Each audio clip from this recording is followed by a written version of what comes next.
In this video we're going to show you a similar process that we did to eliminate unwanted objects in an image using Photoshop in a previous video.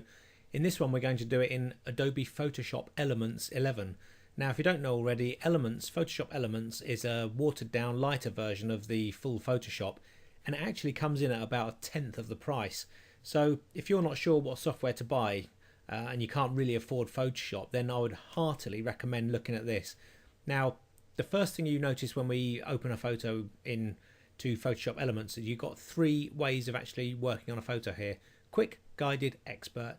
Quick is if you want a quick fix to a photo where you can make your normal exposure adjustments, levels, color, balance, sharpening, that kind of thing. Then you can use this one just to make quick adjustments and output the photo. If you want guided tour around the software, then a good way of actually learning how to use it and how to use Photoshop Elements is to use the tips on down the side here. So you can recompose a shot, sharpen it. Each one of these you click on, you're given a bunch of options, and it will actually teach you how to actually use that. So it's pretty good. Now we're not going to use any of these for this tutorial. We're going to go straight into the expert mode, and when we enter that, you can see that these palettes down the side here are pretty much the same as what you get in Photoshop. So if you're used to using Photoshop, or if you've tried it maybe on a friend's computer, or you've had a trial of it, then you'll be used to a lot of these kind of diagrams and tools. So we're going to try and do exactly what we did in Photoshop before.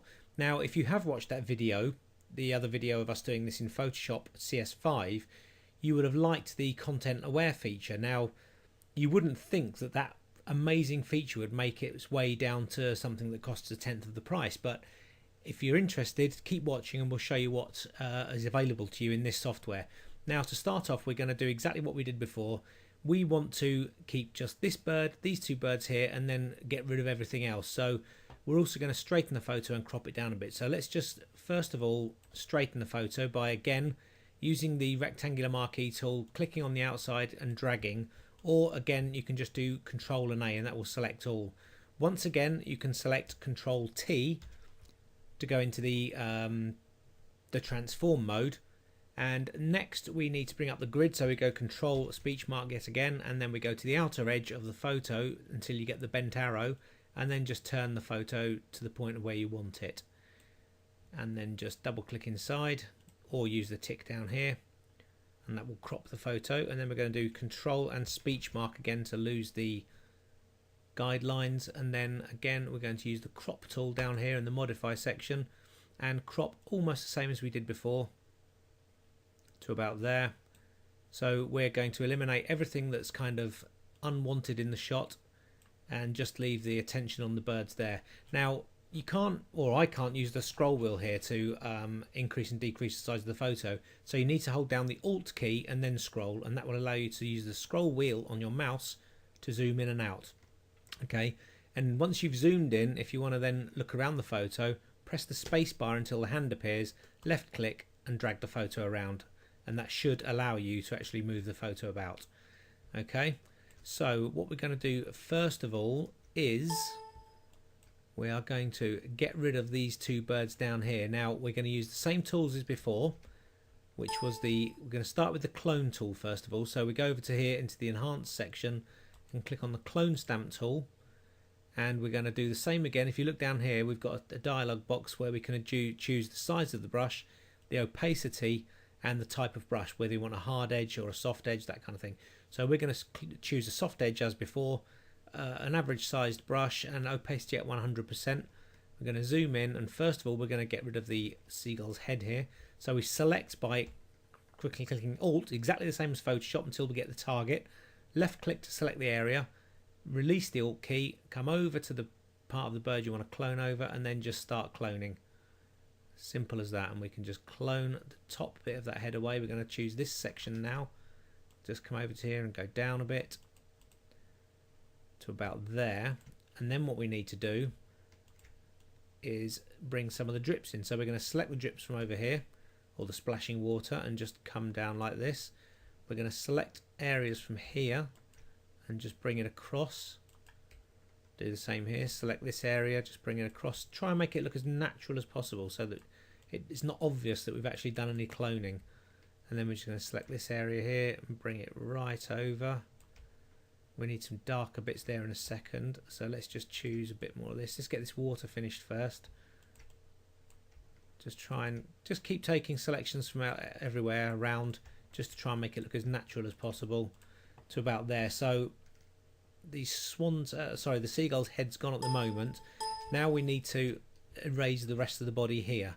So if we select some of the water from over here, which is a similar kind of look, and bear in mind if we had depth of field, like you can see here, the water's blurred. So if I took a selection from there and pasted it here, it wouldn't look right because it obviously would be blurred. So we need to select a part of the water that's on the same focal plane, which is about here. So if I Alt left click and then bring that over and just start cloning it in over here, it starts to erase all of the seagulls there, like so. Let's just keep going over, and we're going to select some of the more smoother water here for this bit. Keep it trying to make it look as natural as possible. Now we've reached the edge there, but I'll come back to that in a second.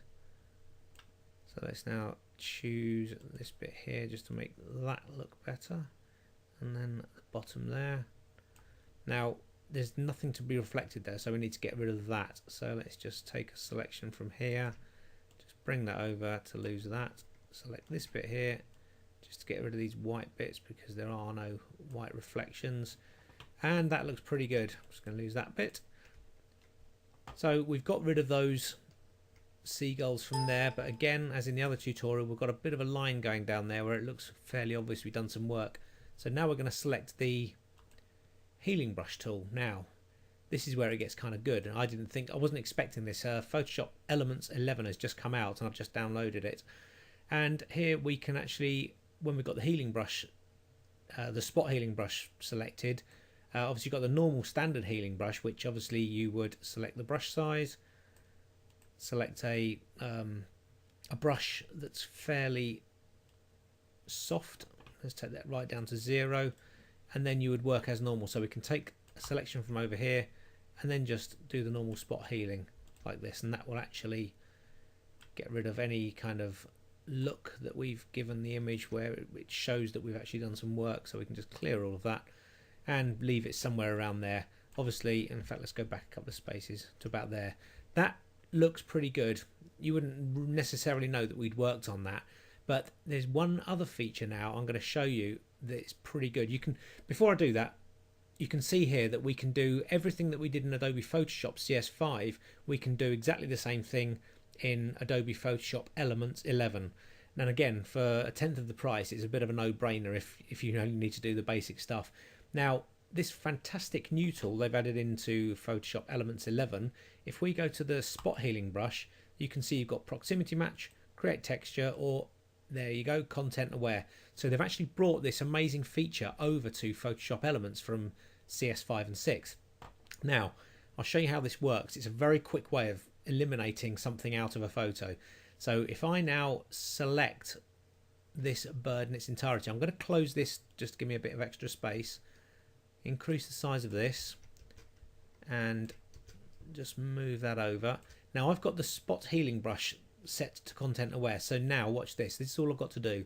If I want to get rid of this entire seagull, I actually left click and keep it left clicked all the time you're selecting this bird or this object, any object, and we're going to go around the entire body and outline of this seagull. Again, trying to keep it close to the edge because we want the content aware to be able to pull detail from around the object. So if we try and keep it as close as possible to the water and any detail around the outside as possible to about there. So that's the outside done. Again, don't let go of the mouse.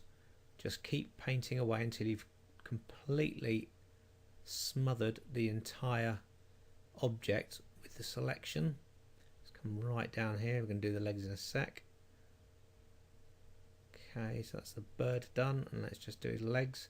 Now I could do these again in a second with a smaller brush, but for the sake of the tutorial I'm just going to go over it.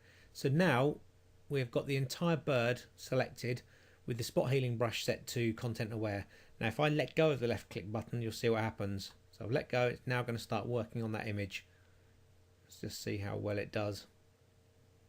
And voila, That's not bad at all for a piece of £60, for a piece of software worth £60. I think that's pretty outstanding. There's minimal work you need to do there now. If we just go back, in fact I'll go back in a second, but what I'm actually going to do to clean this up is go back to the brush and select the normal spot healing brush, slightly bigger size, and then I can literally just kind of smooth out the areas where it's missed. I'm going to do that a little bit there as well, but I can actually just tidy up the rest of this shot just to try and make it look a bit more natural. That's not too bad. Let's just get rid of this bit here where it's pulled in some sharper information. Obviously you can use the clone brush as well if you want to keep it a bit more realistic. You can use the clone brush over here just to get rid of some of the more obvious bits, but then go back to the healing brush and bring these in and try and blend it as much as possible so it looks more natural. That's not bad at all. Let's go up to here and just bring that down, let that do its work. Okay, may have gone over that a bit too much there, just about there.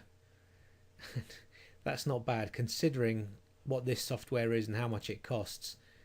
I think you'll agree that's not bad at all. It was very quick and easy to get rid of that bird, and it's done a really good job of using the content aware to actually fill in the spaces in the background. Obviously you can get rid of all this splash and the in fact let's try and do that. Let's select that brush again and the content aware, and let's just see if it will get rid of those reflections. I'm not sure if it will. I'm kind of flying a bit blind here. Let's just see if it will pull the information from around the outside and get rid of that. I'm not expecting it to at all. But again, you can do everything you can do in Photoshop Elements, so that's not too bad. Obviously you can work on that and clear some of that away, but you know, it's pretty good. Let's try this bit of splashing here. This software is actually a lot of fun. If you haven't got any editing software yet, I'd totally recommend you get hold of a copy of this. Like I say, it's only £60. There you go, it's got rid of that splashing and added the water back in. So I think this is pretty good. If you can't afford Photoshop but you like the tutorial and you want to be able to do this to your photos, get hold of a copy of Photoshop Elements. There's a link below somewhere to the site, and then you'll be able to obviously clear any unwanted objects away from the photo and actually use all the tools available to tidy up a photo, crop it, all that kind of thing. So I hope that helps. I hope both of these tutorials have helped, and we'll see you on the next video. Thanks very much.